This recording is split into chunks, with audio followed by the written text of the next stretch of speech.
I wish to welcome you to the first Notables tour ever.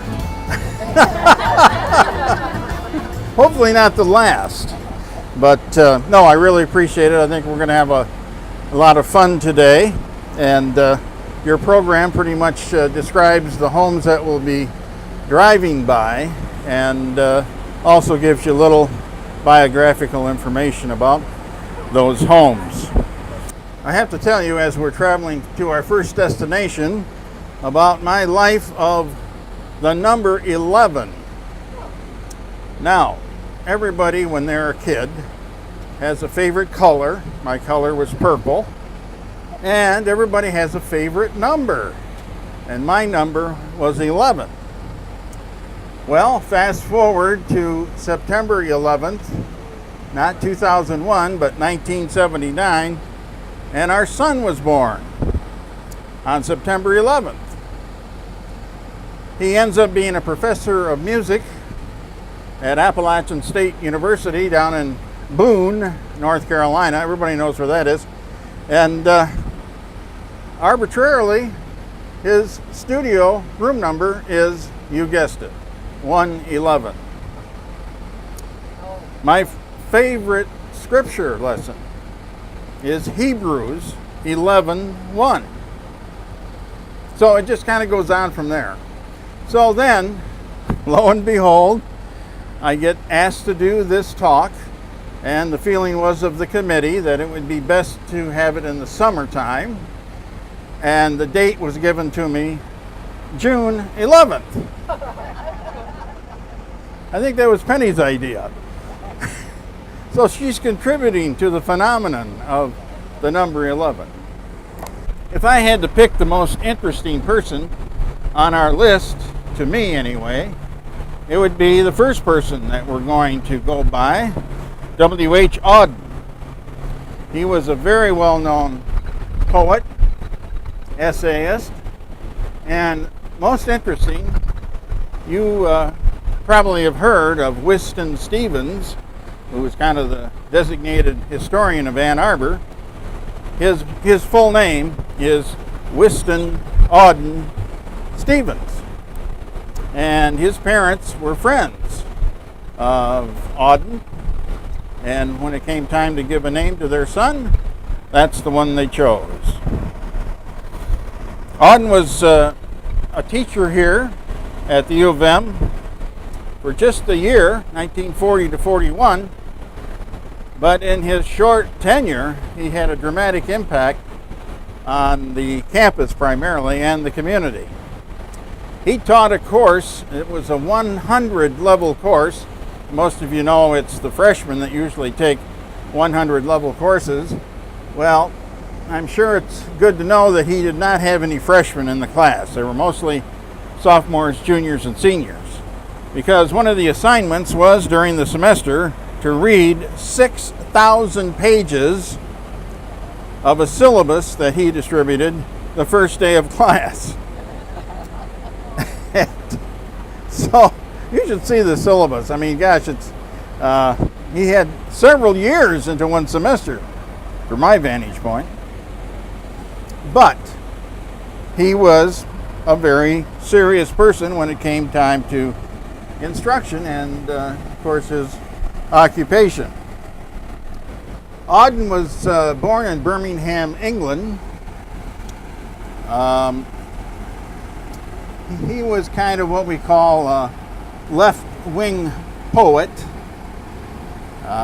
He was somewhat controversial because of that.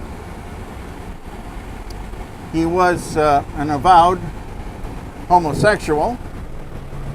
Not that that's a problem.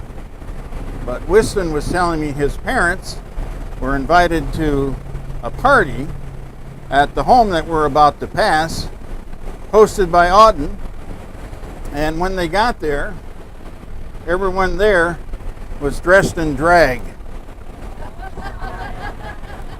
And of course, including the host. And even though they knew of his sexual selection, if that's the term, they were surprised and didn't stay long. They felt a little awkward, I guess you'd say.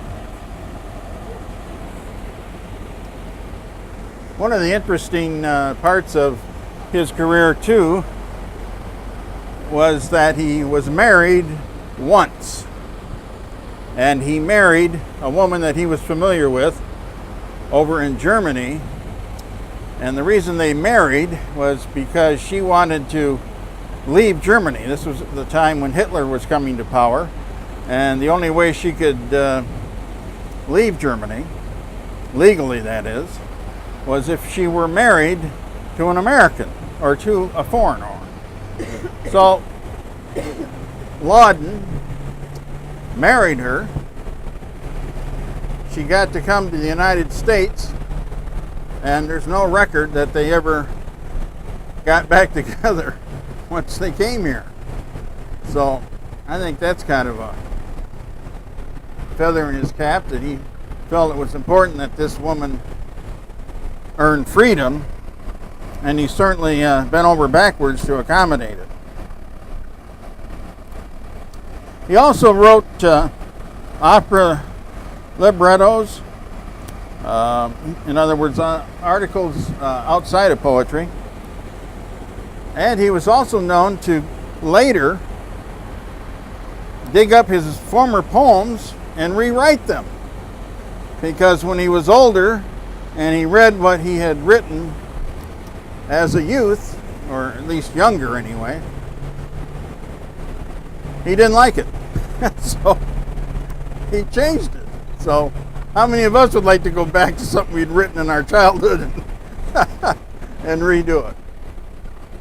So we're just about there. I'll sign off for now and be back at you.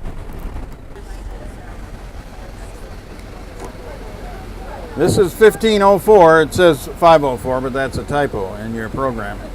He lived here for part of the time that he was in Ann Arbor. Then later we'll go by another house where he also spent some time over on the north side of town. Last on our agenda is this home, the home of Joseph Brodsky. And I've included in your program his address to the University of Michigan graduates at commencement, and you can read what he had to say, but he was very appreciative of his stay in Ann Arbor and his education at the University of Michigan, and was quite encouraging to the students to listen to, because he thought all the best was ahead for them. And I think for the majority of people that do go to school here, that's probably pretty accurate.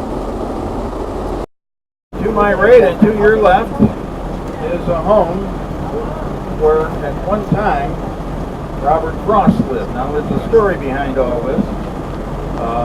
The actual house where Robert Frost lived was moved to Greenfield Village because it was an unusual architecture. As you can see, it's kind of a unique, I believe, Greek style, and that was an attraction to Greenfield Village. Well, Jean Paul Slusser, who was a U of M art professor, bought the house, or the lot, and had this house built exactly to the foundation of the previous house. One thing that's interesting, at Greenfield Village, when you go to visit the house, it's now the Robert Frost house, because somebody told them at the village that Robert Frost had lived there. So heretofore it was called the Ann Arbor house. Well, the Ann Arbor house is now the Robert Frost house. This house is kind of unusual. The front window, as you can see, is a pretty good size. And that was purposely designed by Slusser because he wanted the sun to pour in from the north in the morning when he did his artistry. So that's why that big window sits there. Anyone tell me the circumstances where Robert Frost read his poetry to the largest audience? He spoke at John F. Kennedy's inauguration. I'm sure that due to television and, of course, the thousands of people that were there, that was undoubtedly his largest audience. Now, Frost, kind of an interesting sort. He never taught here. He came here, and actually came here twice. But he made himself available to students for counseling purposes. That was his contribution. But he never did teach a class while he was here. The other thing I was going to tell you about, I know, that Auden, W.H. Auden, lived in this house at one time, another one of the places where he stayed when he was in Ann Arbor. Robert Hayden was an African-American poet.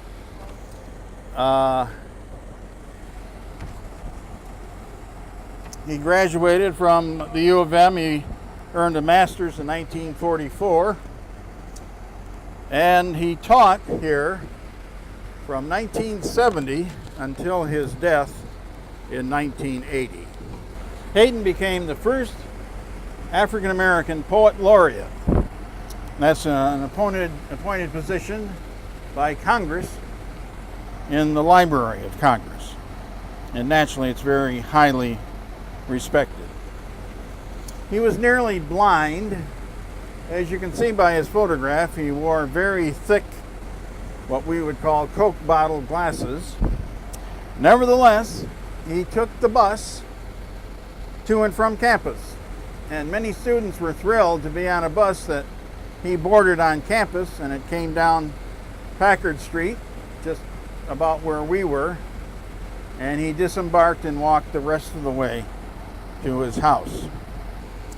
He was a very lovely man, and more on him later. Well, if there's a sad story to tell, this is it. Jane Kenyon, who was married to poet Donald Hall, who was on the faculty here at the U of M. We have a Hall in the audience. Any relation? Is it? No. A lot of Halls in the world, right? Anyway, Donald Hall was her husband, and very well known. Of course, Jane was a noted poet herself. But tragically, she died at the age of 47 in 1995, which is quite a tragedy. But this is the house they lived in right here, and I guess it probably hasn't changed much in looking it over. But Jane Kenyon was an Ann Arbor native. He was born here in 1947 and graduated from the U of M. Oh yes, she became a poet laureate for the Library of Congress. She did not go unnoticed. Arthur was very outspoken politically, and Winston was telling me that on the eve of the election in 1936, he entertained guests at an election eve party on Pontiac Street. He was quite a good public speaker, in addition to writing the plays. To paraphrase an historical reference, we can say that Arthur Miller slept here. Yes, he did. This is the place where Arthur Miller lived. He rented an apartment at 411 North State Street. And the interesting aspect is that he lived upstairs. And I can't overly emphasize upstairs because he lived on the 3rd floor. And and it wasn't a pet house, believe me. But this is along North State. We're probably, just less than a mile from State Street and Liberty, the campus area. If you were to look south, and then if you look north, you might be able to get a glimpse of the Huron River. Actually, we're within walking distance of St. Thomas the Apostle Church, that many of you know as a landmark. But Arthur Miller did it all in his lifetime. He was an Avery Hopwood Award winner here at the university while a student here, which is a prestigious award. In fact, it propelled his career as a successful playwright. And you can imagine that somewhere in the world, Death of a Salesman is being performed, probably many times during the course of one day around the world. He earned a Pulitzer Prize in 1949. And then in 1956, one of the most noteworthy aspects of his life is he married actress Marilyn Monroe. That was kind of an interesting match, at least in my estimation. Arthur Miller and Marilyn Monroe. The marriage did not last long because they divorced in 1961, but it sure made headlines when it occurred. Miller's son-in-law, by the way, is Oscar winner Daniel Day-Lewis. It's a little known fact. And in 2000, the University of Michigan built the Arthur Miller Theater on the North Campus to salute the former student, alumnus, and outstanding playwright. So this is the home where Arthur Miller slept while a student here at the University of Michigan. That's where Betty lived. And I always wonder if folks that live in these homes now have any idea of the tradition, so to speak, that they have. I have a book, A Tree Grows in Brooklyn, which obviously Betty authored and made very famous. So, anyway, there's a woman looking out, she's wondering what we're doing. And, actually, I wonder what we're doing too, so maybe I should go talk. She knew, she didn't know why we were sitting here. But she knew of the history that Betty, and she had gone to the library when they first moved in and looked up the data on the house and was surprised to see Betty Smith was listed there. Betty and her husband was in law school here at the University of Michigan, and that was the reason they moved here. And then after he graduated, or a short time thereafter, they divorced. But a very interesting lady, nonetheless. One thing I've discovered, when you ask somebody for some expertise, and they sound better than you do, you get the heck out of there. That woman can take my job. She said the house is just as it appeared when they bought it, except they added on a porch here on the east side, which is probably true of many houses in Ann Arbor. There's always been at least one add-on.